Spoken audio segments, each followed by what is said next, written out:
सबसे पहले अपने सेट टॉप बॉक्स के रिमोट से मेन्यू दबाएं।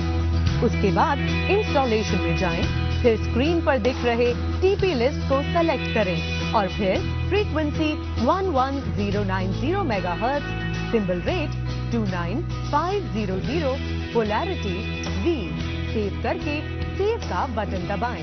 इसके बाद स्क्रीन पर दिखाई गई सभी फ्रीक्वेंसी और सिंबल रेट को आप इसी प्रकार से सेव करें और फिर सर्च करें।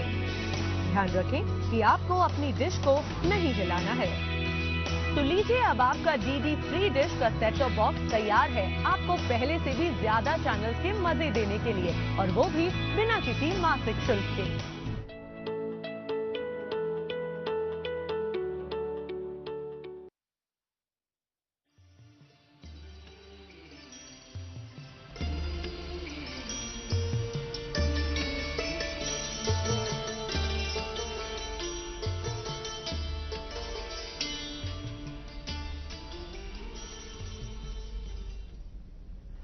नमस्कार। मिशन लाइफ के अंतर्गत शुरू की गई एनवायरनमेंट सीरीज के नए अंक में एक बार फिर से आप सबका स्वागत है।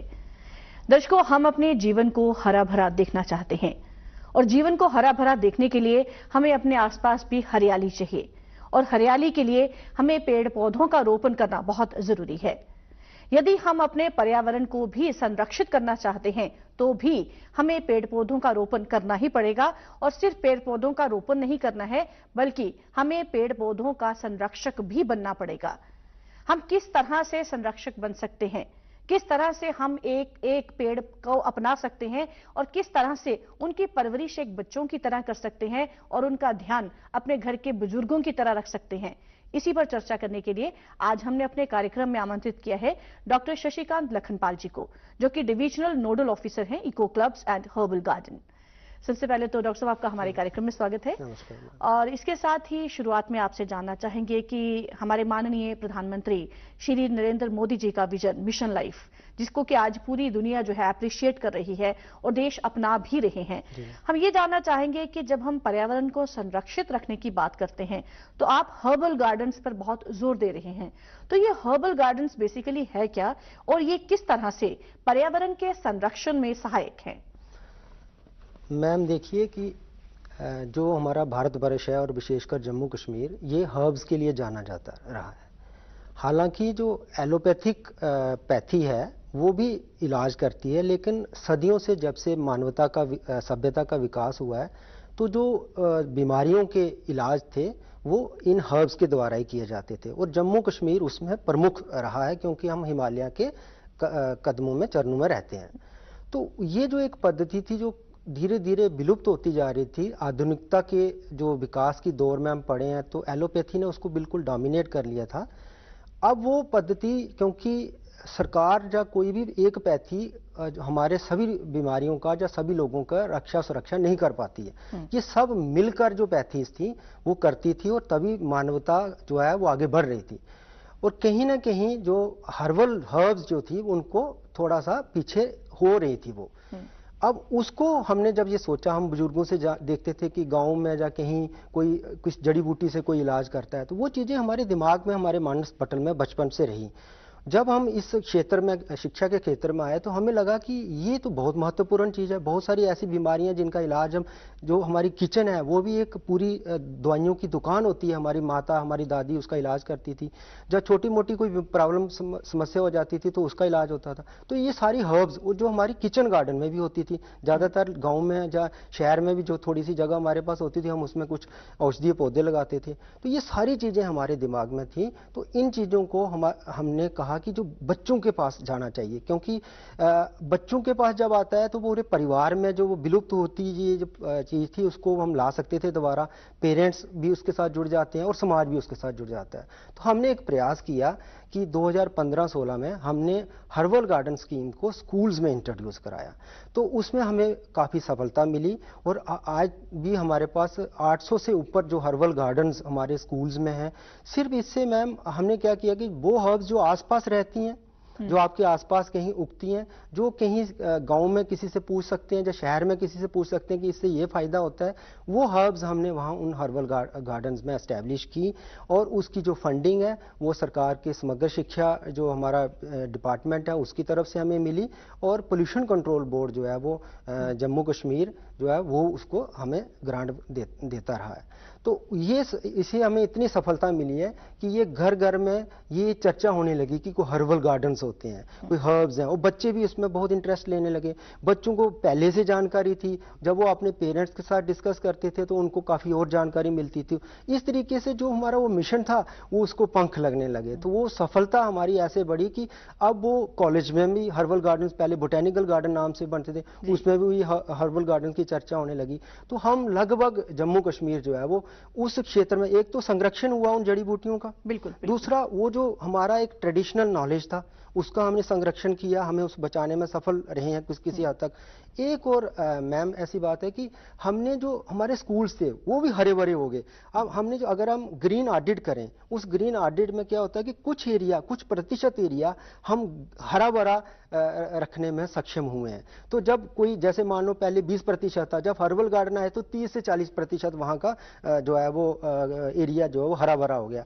तो हमें पता है कि ऑक्सीजन के बिना हम जीवित नहीं रह सकते। पौधों के साथ हमारा सांसों का रिश्ता है, वो हमें ऑक्सीजन देते हैं, हम उन्हें कार्बन डाइऑक्साइड देते हैं। तो हमारी जो निर्भरता है वो उनके ऊपर थी। फिर यही नहीं हुआ, जहां हर्ब्स थे वहां इंसेक्ट्स भी आए, वहां तितलियां आई। जब बच्चे वो देखते हैं अपने लगाए हुए पौधों को तो बच्चे बड़े खुश होते हैं, बड़े प्रसन्न होते हैं। और वो जो उनकी नर्चरिंग, उनका जो कल्चरिंग जो हो रही है इस तरीके से, आने वाले भविष्य में वो एक एम्बेसडर बन रहे हैं इस पर्यावरण का।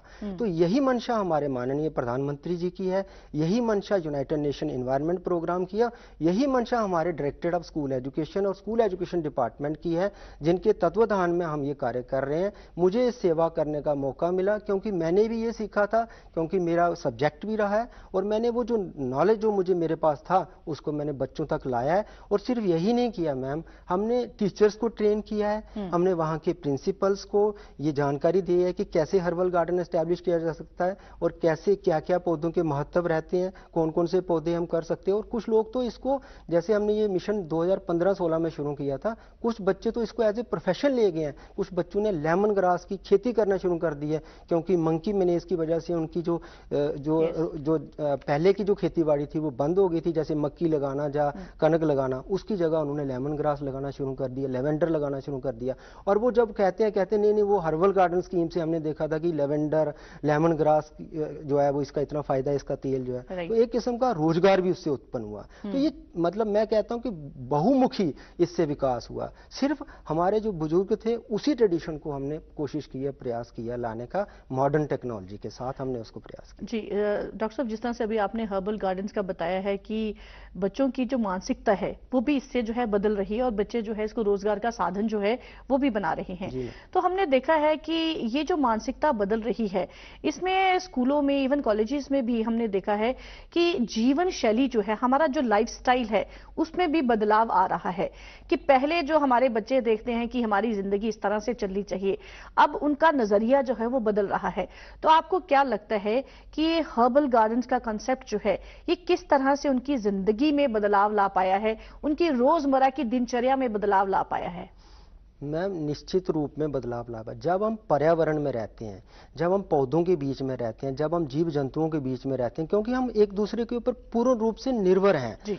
हमें जब ज्ञान नहीं होता, अज्ञानता की वजह से हम पर्यावरण को कई बार नुकसान देते हैं, पहुंचा देते हैं। जब हमें इसका ज्ञान हो जाता है कि चींटी भी एक हमारे लिए हीरो है, चींटी अपना कार्य कर रही है, वो एक पर्यावरणविद है, वो हमारे जमीन की पोरोसिटी बढ़ा रही है, वो पॉलिनेशन कर रही है। जब बच्चों को पता चलता है कि चींटी कितनी महत्वपूर्ण है, एक चींटी जिसको हम कुछ नहीं समझते थे, हालांकि वो हमारे लिए प्रेरणा स्रोत भी है। हरिवंश राय की कविता में भी कहा गया कि चींटी हमें क्या क्या सिखा रही है। लेकिन उसके साथ साथ एक चींटी और एक तितली या एक हनी बी हमारे लिए एक हनी बी जंतु नहीं है, वो उसके लिए लाइफ है। और वो कितने पौधों पौधों फूलों के ऊपर बैठकर वो पॉलिनेशन करती है। जब बच्चों को ये जानकारी, और साथ साथ में उनके सिलेबस में भी ये चीजें हैं, जब वो प्रैक्टिकल में ऐसा करके देखते हैं कि पॉलिनेशन हो रही है, हम उन बच्चों को समझाते हैं, फील्ड में ले जाते हैं, या फिर हर्बल गार्डन में जब वो देखते हैं ऐसा होता हुआ, तो उनको लगता है कि जो हम पढ़ रहे हैं उसको हम बिल्कुल सच में देख रहे हैं। तो एक तो उनको मतलब ये पता चल गया कि सिर्फ किताबें पढ़कर हम आगे नहीं बढ़ सकते। ये पूरे विश्व ने देख लिया है कि हमें पर्यावरण के साथ मिलकर तरक्की करनी होगी। हम पर्यावरण को एक किनारे छोड़कर तरक्की करेंगे तो हम मानवता के लिए विकास नहीं विनाश ला रहे हैं। ये सबको समझ आ गया है, अब सब लोग काम कर रहे हैं। सरकार तो इसके ऊपर बहुत, तभी तो मिशन लाइफ आया, तभी तो ये चीजें जागृत हुई। तो हम इससे पहले से काम कर रहे थे। अब बच्चों को एक और हुआ कि बच्चों ने हम एक नए नए आइडियाज लाते रहते हैं। जैसे कोई हमारे कार्यक्रम होते हैं, हम प्लास्टिक का इस्तेमाल नहीं करते।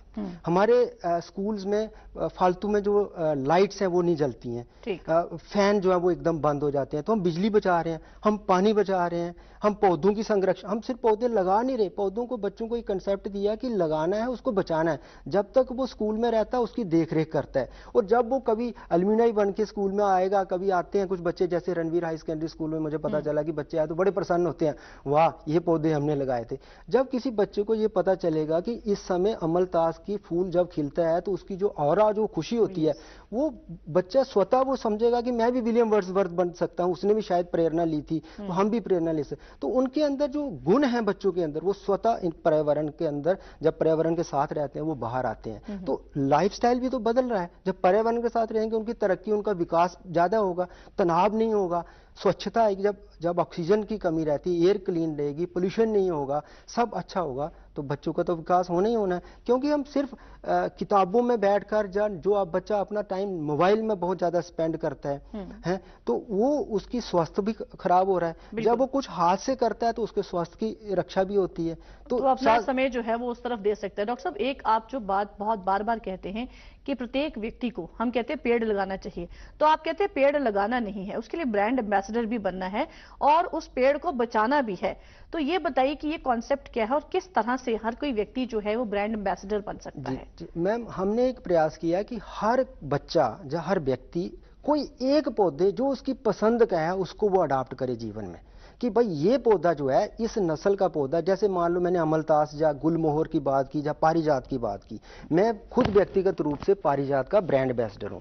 तो मैं जहां जाता हूं पारिजात ही गिफ्ट देता हूं, कोई किसी कार्यक्रम पारिजात का ही पौधा रोपण करवाता हूं, उसका ही महत्व बताता हूं, उसमें मैं एक्सपर्टाइज गेन करता हूं और लोगों को बताता हूं। इस तरीके से मेरा ये प्रयास रहता है मैम कि बच्चा कोई ना कोई अपने, चाहे वो पेरेंट्स से कोई सीख ले, उनके कोई, कई हमारे तो पौधे देवता भी हैं, उनको देवताओं को, जैसे मुझे पता चला कि आम जो है वो कईयों का देवता है, वो उसको बड़ा पूजते हैं। तो इस तरीके से 27 नक्षत्र के साथ जुड़ा है, धर्म के साथ जुड़ा है, संस्कृति, किसी भी तरीके से किसी एक पौधे को जीवन पर्यंत उसको प्रमोट करें, ऐसा हमारा प्रयास रहता है कि उसको लगाएं और उसका संरक्षण करें। इस तरीके से अगर कुछ हजारों लोग ऐसा करने लगेंगे तो हमारी प्रजातियां बच जाएंगी, हम संरक्षण करने में सफल रह जाएंगे।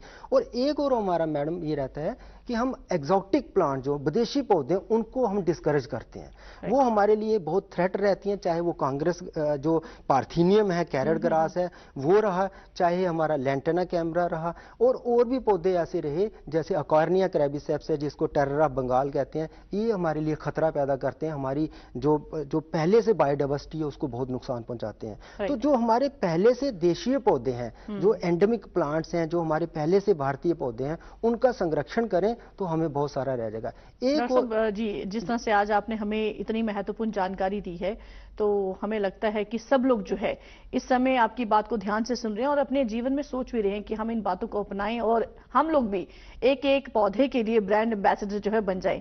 सर, आपका यहाँ पर आने के लिए और हमारे कार्यक्रम में भाग लेने के लिए बहुत बहुत धन्यवाद।